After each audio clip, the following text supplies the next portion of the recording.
दोस्तों मैं राहुल पांडे आपके YouTube चैनल क्लियर कंसेप्ट पर आप सभी का स्वागत करता हूं। और आज मैं लेकर आया हूं आज की करंट अफेयर। और दोस्तों क्लास स्टार्ट करते हैं। और आज का पहला क्वेश्चन है, हाल ही में चीन ने किस भारतीय राज्य में 11 स्थानों के नाम बदलने की घोषणा की है? तो दोस्तों अभी हाल ही में चीन ने 11 स्थानों की, तो कौन सा भारतीय राज्य जो है जिसमें 11 राज्य? तो अगर बात चीन की आती तो चीन से बॉर्डर लगा के जो भी राज्य होंगे उन्हीं में किया होगा। तो कौन है? अरुणाचल प्रदेश। अब ऑप्शन में तो जो जितने भी रखे हैं ये सारे चीन से बॉर्डर मिलाते हैं, तो आपके लिए कन्फ्यूजन हो जाएगी।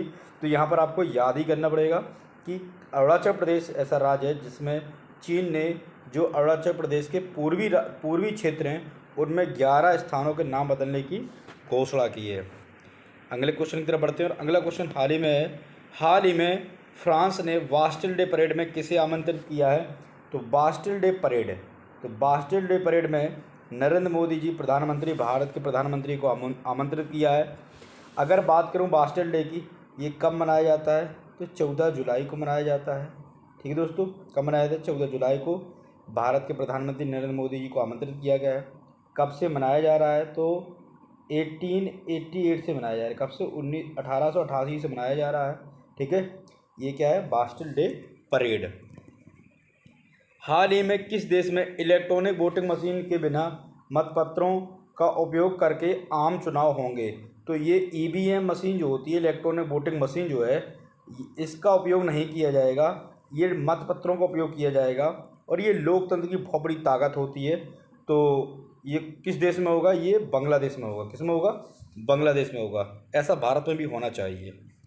अगले क्वेश्चन की तरफ बढ़ते हैं। और अगला क्वेश्चन है, हाल ही में विश्व बैंक ने फाइनेंशियल ईयर 24 में भारत की जीडीपी वृद्धि दर कितने प्रतिशत रहने का अनुमान लगाया है? तो दोस्तों ये याद रख लेना कि पहले इम्पोर्टेंट ये रहता है कि किसने, तो विश्व बैंक ने। ठीक है ना, किसने? विश्व बैंक ने। तो विश्व बैंक ने 6.3%। देखो विश्व बैंक का आएगा, आईएमएफ का आएगा, कई सारी एजेंसी का पूछा जाएगा, तो आपको याद रखना कि किसका पूछा गया है। तो 6.3 जो है विश्व बैंक ने फाइनेंशियल ईयर 2024 में जो भारत की जीडीपी है, ग्रोथ डोमेस्टिक प्रोडक्ट जो है, जीडीपी जो है, वो उसमें क्या किया है? 6.3% रहने का अनुमान लगाया है। अगले क्वेश्चन की तरफ बढ़ते हैं। और आज का हमारा अगला क्वेश्चन है, हाल ही में अनुमानित टीवी मामलों के लिए खुद का मॉडल विकसित करने वाला दुनिया का पहला देश कौन सा बना है? तो ये टीबी के मामलों में खुद का मॉडल जिसने विकसित किया है वो कोई नहीं है, वो अपना भारत है। कौन है? भारत। अगले क्वेश्चन की तरफ बढ़ते रहो। आज का अगला क्वेश्चन है, हाल ही में किसने लुआचारी पहनकर अफ्रीका में माउंट किलिमंजारो को फतह किया है? तो अभी हाल ही में अंजलि शर्मा। किसने? अंजलि शर्मा ने लुआचारी पहनकर अफ्रीका में माउंट किलिमंजारो, तो माउंट, अब इम्पोर्टेंट ये हो गया है कि माउंट किलिमंजारो कहाँ पर है? तो वो आपके अफ्रीका में है। किसने किया है? अंजलि शर्मा ने। क्या पहनकर? लुआचारी। यहाँ पर 4 क्वेश्चन बनते हैं। ठीक है दोस्तों, अगले क्वेश्चन की तरफ बढ़ते हैं। अगला क्वेश्चन है, हाल ही में किस देश के संगीतकार और पॉप पायनियर रायुची सगामोटो का निधन हुआ है? तो ये कहाँ के थे?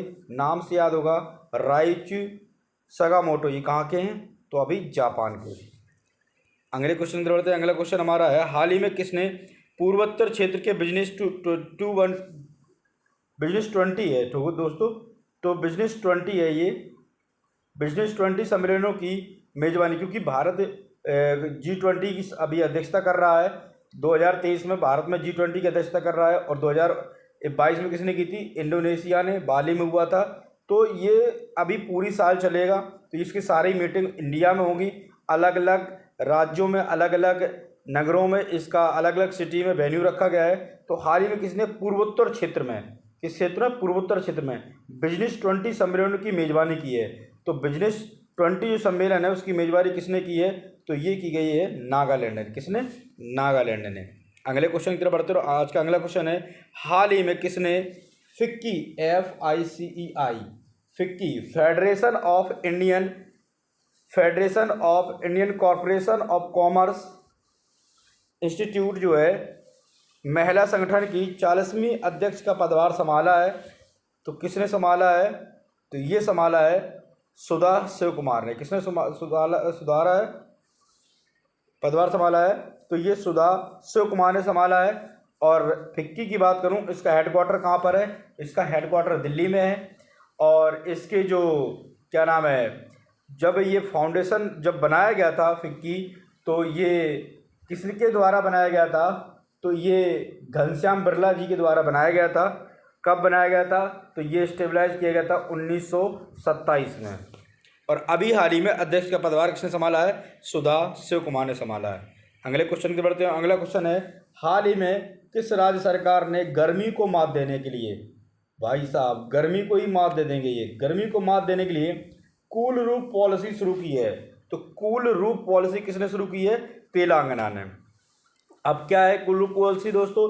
तो कूल रूफ पॉलिसी ये है कि इन्होंने 2023 से और 2028 तक के लिए पॉलिसी बनाई हुई है कि गर्मी जो होगी उसको जो छत है, क्योंकि गर्मियों में सबसे ज़्यादा बिजली खपत होती है, एसी कूलर इन सब की ज़रूरत कम करने के लिए इन्होंने एक ऐसे संसाधनों का और ऐसे मटेरियल का उपयोग करने के लिए कहा है कि जो क्या करेंगे कि जो लाइट होगी उसको एब्जर्व नहीं करेंगे, जो सनलाइट आएगी उसको रिफ्लेक्ट कर देंगे, जिसकी वजह से क्या होगा कि जब लाइट को रिफ्लेक्ट कर दिया जाएगा, लाइट एब्जर्व नहीं होगी तो छतें ठंडी बनी रहेंगी, गर्म नहीं होंगी।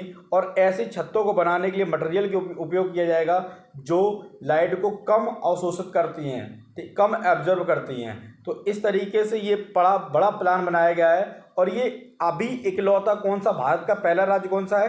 तेलंगाना। इसलिए इम्पोर्टेंट है क्योंकि ऐसा भारत में अभी पहली बार हो रहा है, ऐसा नहीं कि दुनिया में नहीं हुआ है। दुनिया में कई देश ऐसे हैं जो कूल रूफ पॉलिसी है इसको अपना चुके हैं और अच्छे रिजल्ट मिल रहे हैं। तो इसमें कार्बन उत्सर्जन जो है, ग्लोबल वार्मिंग जो है ये कम होगा, टेम्परेचर कम होगा और सनलाइट रिफ्लेक्ट होकर वापस चली जाएगी।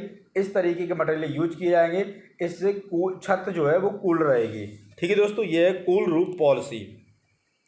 अगले क्वेश्चन की बढ़ते हैं। अगला क्वेश्चन है, हाल ही में वित्त वर्ष 2022-23 में प्रत्यक्ष कर संग्रह में कितने % रहने का अनुमान है? तो जो प्रत्यक्ष कर है कितना % बढ़ा हुआ है?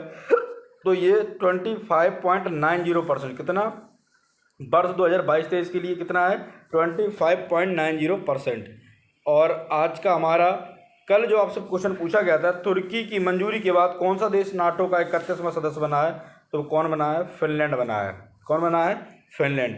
और आज का लास्ट प्रश्न ये आप लोगों के लिए है, हाल ही में दूसरी एनर्जी ट्रांजिशन वर्किंग ग्रुप की बैठक कहाँ की गई है? ये आप लोगों को बताना है, क्योंकि जो भी क्वेश्चन मैं आप लोगों के लिए पूछता हूँ इसको मैं पहले से आपको बता चुका होता हूँ, इसलिए आपको वीडियो भी देखकर आप बता सकते हैं, जानकारी ले सकते हो। आपको जो भी इस क्वेश्चन से संबंधित जानकारी प्राप्त हो उसको कमेंट बॉक्स में डालें और पूरा वीडियो लास्ट तक देखा करें। धन्यवाद दोस्तों।